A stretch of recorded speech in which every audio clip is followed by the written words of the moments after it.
Bonsoir à tous, ravi de vous retrouver en ce début de semaine pour une nouvelle édition sur Monaco Info. Voici les titres de votre journal que nous débuterons ce soir dans les Préalpes de Grasse où la princesse Charlène a relâché un faucon blessé puis soigné par une association dont elle est la marraine. Image à suivre dans quelques instants.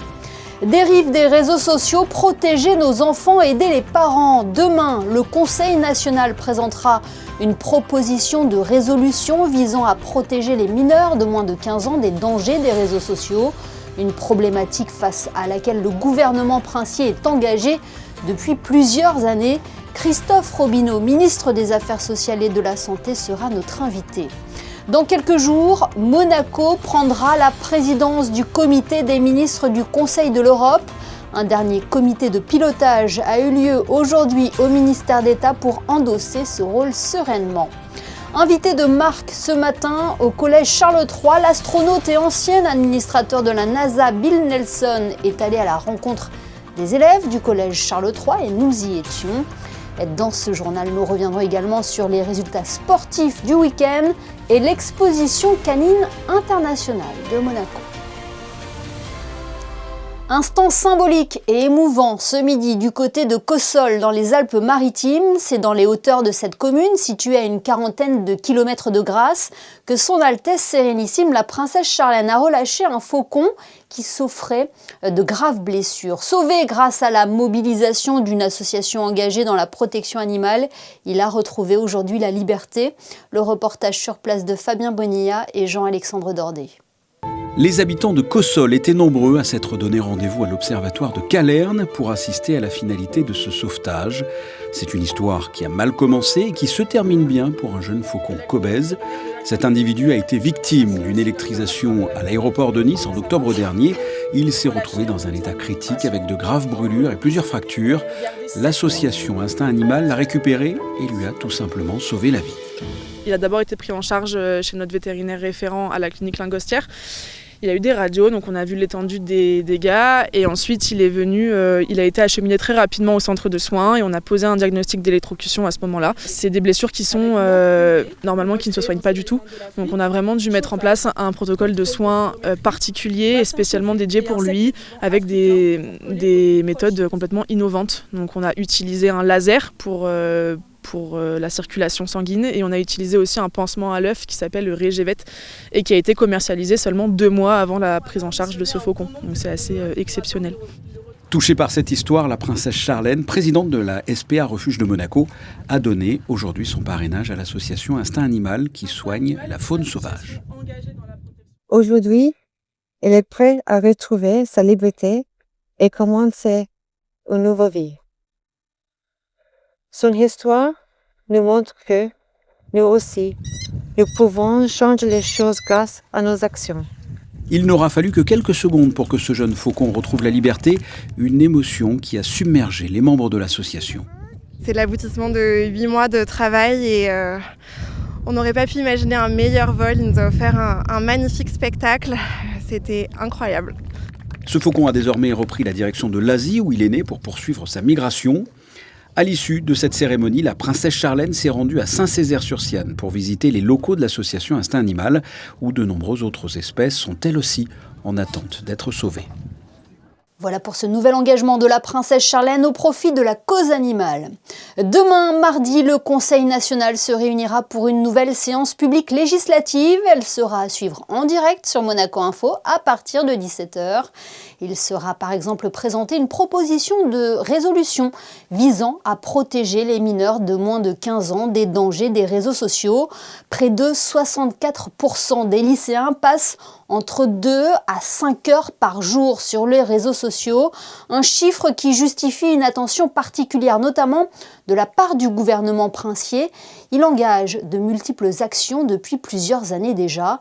Pour en parler, rejoignons le ministre des Affaires sociales et de la Santé, Christophe Robineau, qui nous attend en plateau.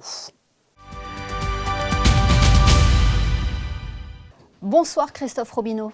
Bonsoir Émilie. Merci d'être avec nous en studio. Les réseaux sociaux occupent aujourd'hui une place centrale dans la vie des jeunes, un usage jugé parfois préoccupant. Comment le gouvernement princier se saisit de cette problématique ?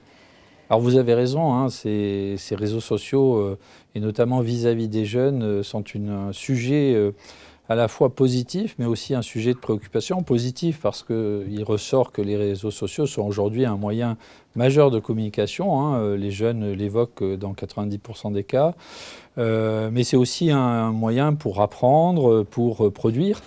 Et puis effectivement, ça expose à un certain nombre de risques. Alors tout le monde a en tête le risque de cyberharcèlement, hein, notamment sur Internet. Mais en fait, il n'y a pas que ça.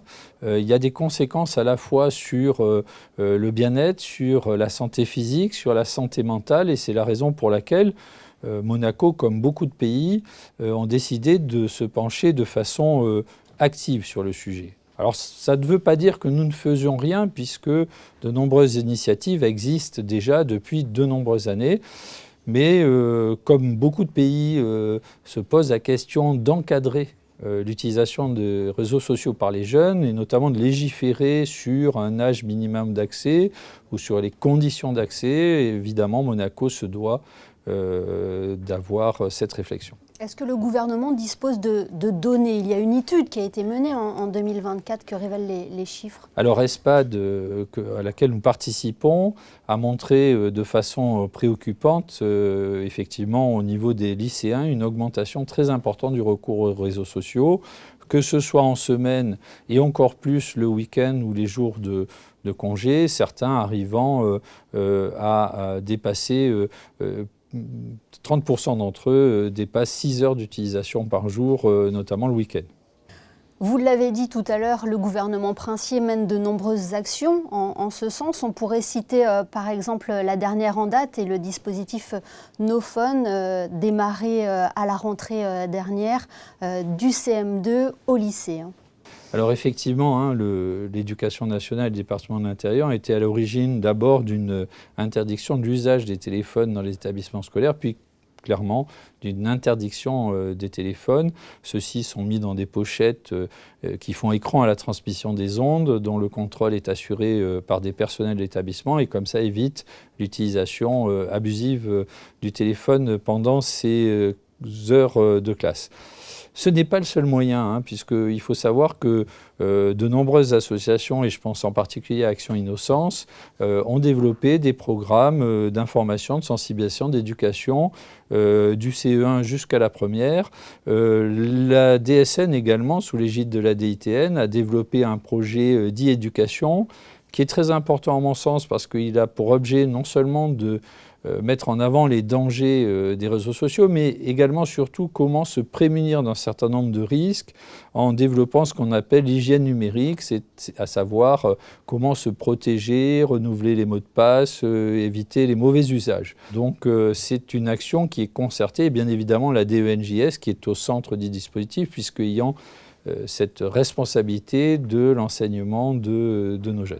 Est-ce que vous comptez développer ce dispositif déjà existant, peut-être aussi vous inspirer de ce qui est fait ailleurs, dans d'autres pays ? Alors il se trouve que cette année, nous allons avoir la présidence, nous avons la présidence du Conseil des ministres du Conseil de l'Europe, et nous avons proposé de piloter finalement une manifestation au niveau du Conseil d'Europe le 4 juin à Strasbourg, qui aura pour objet finalement de faire un état des lieux à la fois des risques mais aussi des solutions envisageables. Et pour préparer cet événement, nous avons lancé 2 études, une auprès de la DENJS, auprès des lycéens, des collégiens, donc à peu du secteur public, à peu près 2200 élèves, avec des questions assez simples finalement, comment ils perçoivent les réseaux sociaux, comment ils les utilisent, comment ils les ressentent, et qu'est-ce qu'on pourrait faire pour éventuellement limiter l'impact négatif des réseaux. Et puis il y a une deuxième tendance qui est de responsabiliser les plateformes elles-mêmes, à savoir leur demander premièrement de s'assurer de l'âge des utilisateurs et puis d'adapter leur programme et notamment limiter tout ce qui peut générer une forme d'addiction de ce phénomène.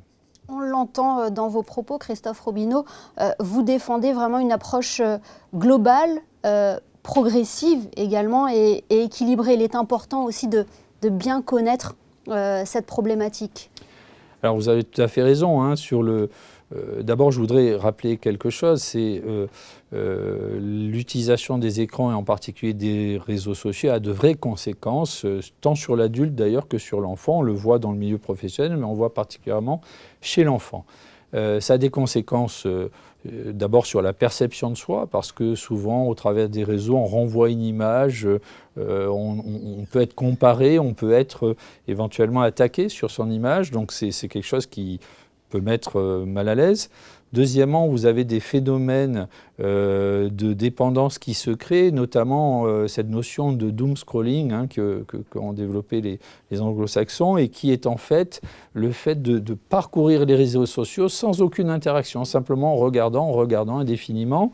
Ce qui va capter l'attention va être source d'anxiété. Je crois que c'est intéressant de rappeler qu'avant la Covid, les symptômes d'anxiété chez les adolescents étaient présents de l'ordre de 8 à 15%. Et qu'après la pandémie Covid, et notamment du fait du développement et du renfermement sur soi par l'utilisation des réseaux sociaux, on retrouve ces symptômes d'anxiété chez 50% des adolescents, ce qui est quand même assez impressionnant sur une si courte période. Et puis cette anxiété, cette dépression parfois, ces phénomènes de harcèlement qui se développent finissent par avoir des conséquences sur la santé mentale.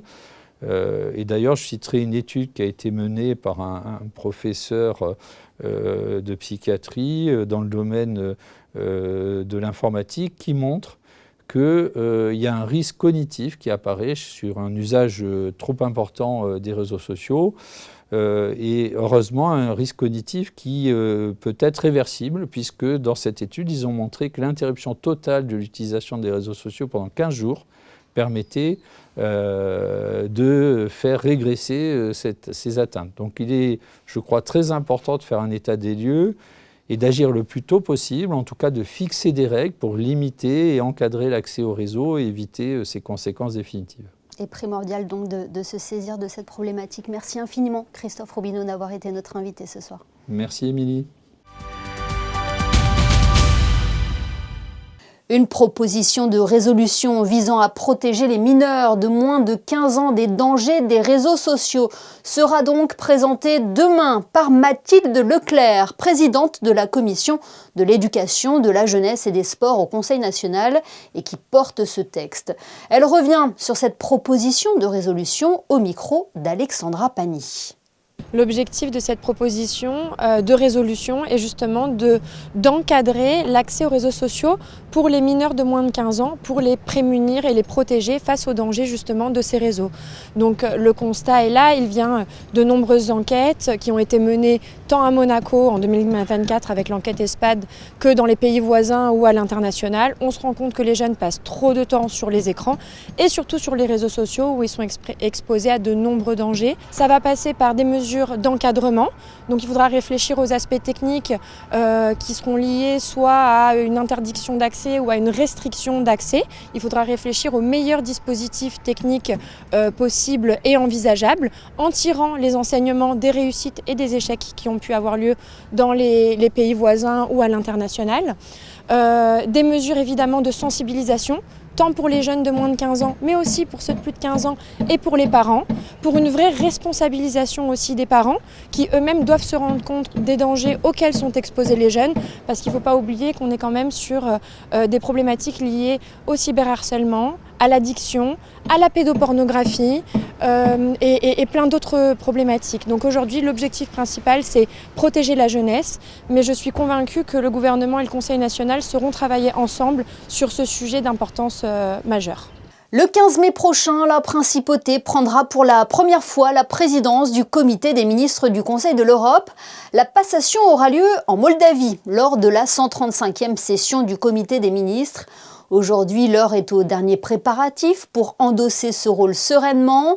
Un dernier comité de pilotage a eu lieu ce matin au ministère d'État. Les détails dans ce reportage d'Alban Gingembre et Thomas Deus. J-4 avant le début de la présidence monégasque du Comité des ministres du Conseil de l'Europe. Une présidence qui sera axée sur la protection de tous par une organisation efficace pour répondre aux défis contemporains. Cette présidence, c'est aussi l'occasion de faire rayonner la principauté.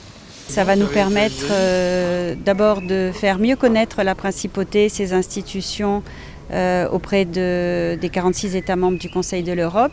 Et en même temps, ça nous permettra également de mieux faire connaître le Conseil de l'Europe, les valeurs qu'il défend, la démocratie, l'état de droit, le respect des droits humains, ici auprès de la population monégasque, des valeurs qui sont partagées à la fois par cette organisation et bien sûr par la Principauté de Monaco. Une responsabilité que Monaco endossera avec confiance à partir du 15 mai pour une durée de 6 mois. Et nous serons en Moldavie pour suivre cette passation de présidence dans quelques jours. Sa venue en principauté avait été annoncée lors de la confirmation de la participation de Monaco aux célébrations des 250 ans de l'indépendance des États-Unis. L'astronaute et ancien administrateur de la NASA, Bill Nelson, a partagé ce matin son parcours et son savoir à des élèves du collège Charles III. 2 heures d'échange ponctuées d'anecdotes qu'ont suivi pour vous Alexandra Pani et Arnaud Humbert. Parlez d'espace à des ados et vous aurez leur attention. Bill Nelson a vu juste durant 2 heures. Il a captivé son auditoire. Moment privilégié de partage avec un astronaute américain qui restera gravé pour ses élèves de la principauté. J'ai trouvé qu'il était vraiment très passionné par ce qu'il disait. C'était vraiment incroyable d'entendre ça. J'ai envie de lui dire bonjour, de lui serrer la main. C'était très stressant parce qu'en plus, moi, c'est un domaine dans lequel j'aimerais exercer plus tard.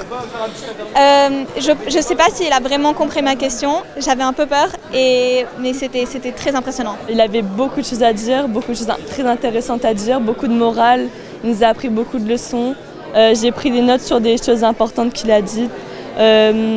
Et il avait vraiment beaucoup d'anecdotes très drôles surtout. J'aime beaucoup l'espace. Ça fait longtemps que j'aime bien ce sujet. Et même en novembre, j'allais à Liverpool pour aller voir Brian Cox, qui va parler de l'espace en Angleterre. Et du coup, je trouvais que c'était très intéressant de venir ici aujourd'hui et le rencontrer en personne. À 83 ans, Bill Nelson garde la même passion pour la conquête spatiale.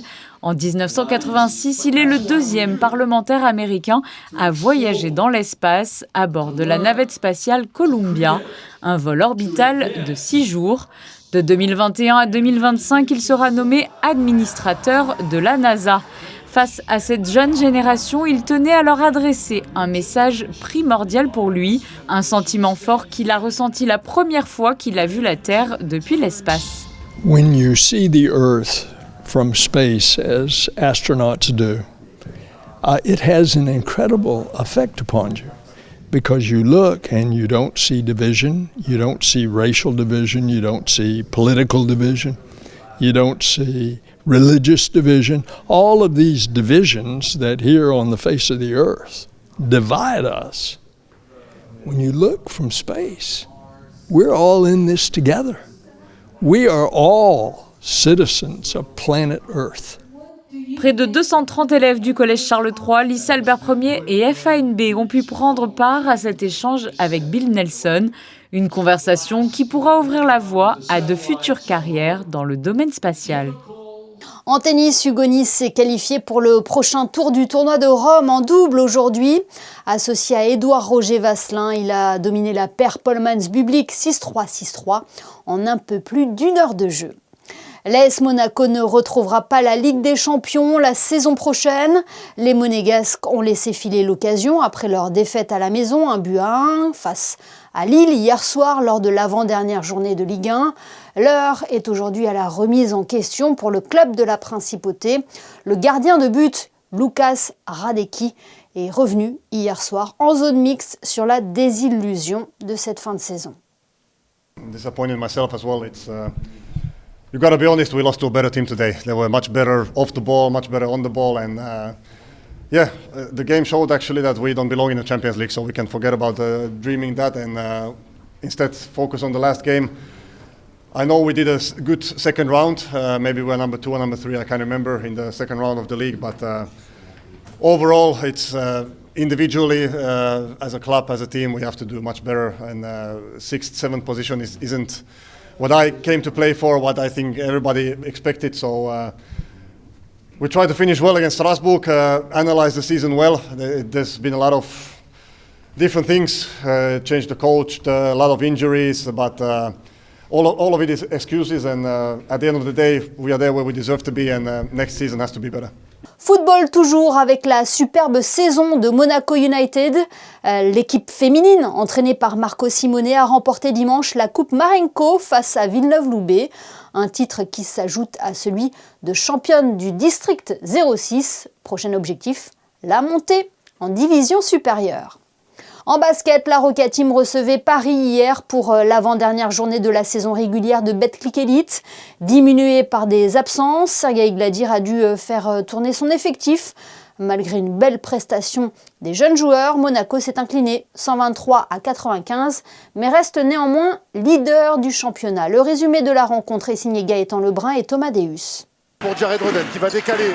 Avec seulement 5 professionnels sur la feuille de match, la Roca Team a dû faire face à de nombreuses absences avant d'affronter le Paris Basket. Après un début de match marqué par l'expulsion de Nedovic, les Monégasques ont rapidement été menés au score. La faute notamment à un grand Yacouba Ouattara qui retrouvait le parquet de Gaston Médecin après 8 saisons sur le Rocher. Les Rouges et Blancs n'ont rien lâché jusqu'à recoller à 7 points dans le troisième quart-temps avant de lâcher dans les 10 dernières minutes malgré les 34 points de Mathieu Strazel. Prestation un peu en dents de scie pour nous. Malgré le fait que Monaco était diminué, ils se sont vraiment bien battus et on a dû vraiment trouver le moyen et se battre pour arriver à gagner et creuser l'écart sur la fin. Nous, ça nous montre qu'on a de la marge sur personne et que on peut prendre personne de haut. Il faut arriver à donner le meilleur à chaque fois. C'est dommage qu'on ne peut pas avoir tout le monde à 100%, mais c'est la vie. On sait bien la situation, c'est un peu bizarre, mais moi, pour ça, je donne 100% et le reste, c'est le basket. Et c'est important pour des clubs de haut niveau à faire jouer les jeunes un peu. En fait, j'étais hyper fier de tous les jeunes. Ils ont bien joué. Ils ont fait exactement comme on voulait. L'objectif maintenant pour la Roca Team, gagner le dernier match à Boulazac la semaine prochaine afin de s'assurer la première place du championnat et garder l'avantage du terrain pour les playoffs en fin de saison. C'est l'une des plus anciennes manifestations monégasques. L'exposition canine internationale de Monaco s'est achevée hier soir sous le chapiteau de l'espace Fontvieille. À l'aube de ses 100 ans, cet événement a réuni tout au long du week-end des centaines de chiens et leurs propriétaires venus présenter leurs animaux devant des experts dans l'espoir d'obtenir une certification ou une place sur le podium final. Le reportage de Marie Bonnet-Blanc et Thomas Deus. Ils étaient plus de 1300 chiens, des jeunes, des plus âgés, à poil long ou à poil court, des petits, des grands. Ils se sont affrontés sur 2 jours de compétition. Antonia a remporté le prix de la meilleure race. Ce chaos des Gados transmontano, encore peu connu du grand public, a pourtant séduit le jury. Une satisfaction personnelle déjà. Faire connaître la race, surtout, ça c'est vraiment la priorité, c'est que je veux faire connaître cette race qui n'est pas encore très connue en France. Au total, 256 races étaient représentées. Après plusieurs sélections, les 10 meilleurs chiens du week-end se sont affrontés lors de la grande finale, avec un seul objectif, décrocher le titre suprême. I'm very happy and I am proud. This is my work. I spend all my days working with dogs, so this is the result and I'm very happy for that. Avec des participants venus de 27 pays, cette exposition est l'un des grands rendez-vous du monde canin. Les juges doivent observer chaque détail pour départager des chiens au niveau d'excellence très élevé. Ici, le mouvement, la présentation, le caractère font la différence. M'a laissé de choisir qui est le meilleur. C'est pas facile, c'est difficile et un peu subjectif. Mais j'ai essayé de faire les meilleurs de ma part pour choisir le meilleur chien en état de santé, en état conditionné, très bien présenté et excellent mouvement, typique mouvement pour la race. Derrière chaque passage, ce sont des mois de préparation et d'entraînement. Désormais, les participants ont 1 an pour préparer leur chien avant de revenir tenter leur chance lors de la prochaine édition.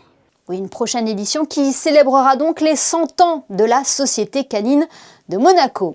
Place à un autre concours, à présent le 57e concours international de bouquets. Il a eu lieu ce week-end au Yacht Club de Monaco et s'est clôturé par une conférence sur la reine des fleurs, la rose. Les détails de Théo Schumer sur des images de Loïc Marage. Rosa, Rosam, Rosae, c'est le thème latin au cœur de cette conférence animée à la fin du 57e concours international de bouquets. Une fleur qui se décline en pas moins de 40 000 variétés. Corinne est spécialisée en parfumerie et a voulu en présenter quelques-unes. Des variétés de roses, il y en a des milliers. Mais il y a 2 variétés qu'on utilise en parfumerie. Alors c'est vrai que c'est très particulier parce qu'elles sont très parfumées et parce qu'elles donnent des essences d'une qualité unique qu'on va retrouver dans les plus grands parfums. Je suis une amoureuse de la Rosa Centifolia, mais je ne vous en dis pas plus parce que je ne veux pas tout dévoiler, qu'on appelle aussi la rose de mai ou la rose de grâce, et de sa cousine la Rosa Damascena. Ce sont celles qu'on utilise en parfumerie depuis très longtemps. Pour la bouquetterie, on va peut-être sélectionner d'autres roses, mais celles-ci, c'est vraiment parce qu'on sait qu'elles ont un parfum particulier et qu'elles vont donner quelque chose, qu'elles vont se laisser, j'allais dire, extraire et qu'on va pouvoir capturer leur parfum surtout. Les roses ont une histoire, elles ont traversé les époques, avec Catherine de Médicis ou Marie-Antoinette, et ce sont les grands personnages de l'histoire qui leur ont donné une identité. La rose rouge pour l'affection, la blanche pour la pureté, utilisée pour les mariages, la orange pour l'admiration ou la jaune pour l'amitié. Et ce sont ces petits détails qui font la richesse de la conférence. La matinée s'est poursuivie avec la démonstration florale du concours, une véritable masterclass passionnante donnée par des passionnés. J'ai travaillé à la fois avec des pignes, à la fois avec des bambous, à la fois avec des fibres d'agave, donc beaucoup de végétaux. J'essaye surtout de varier les techniques, varier les formes, les designs, faire en sorte de proposer chaque fois des choses nouvelles au public. Cette nouvelle édition du concours international de bouquets pour les participants et ses conférenciers aura donc montré une fois encore que les fleurs n'ont de cesse de passionner.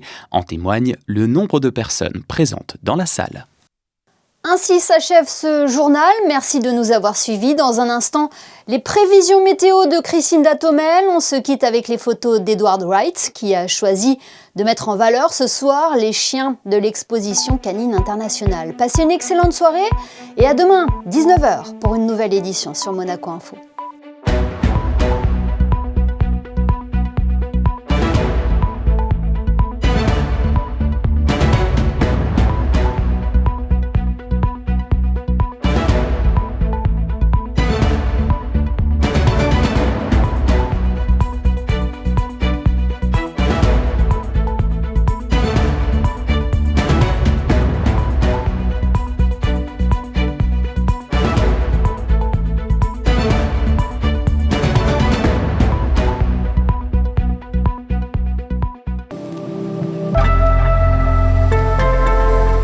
Bonsoir à tous, grand soleil sur la principauté de Monaco demain tout au long de la journée avec un ciel parfaitement dégagé.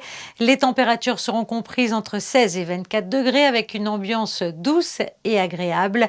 À noter la présence cependant d'un léger vent marin qui apportera un peu de fraîcheur, surtout en bord de mer. Et puis sinon, demain nous fêterons les Achilles, symbole de force et de courage dans la mythologie grecque.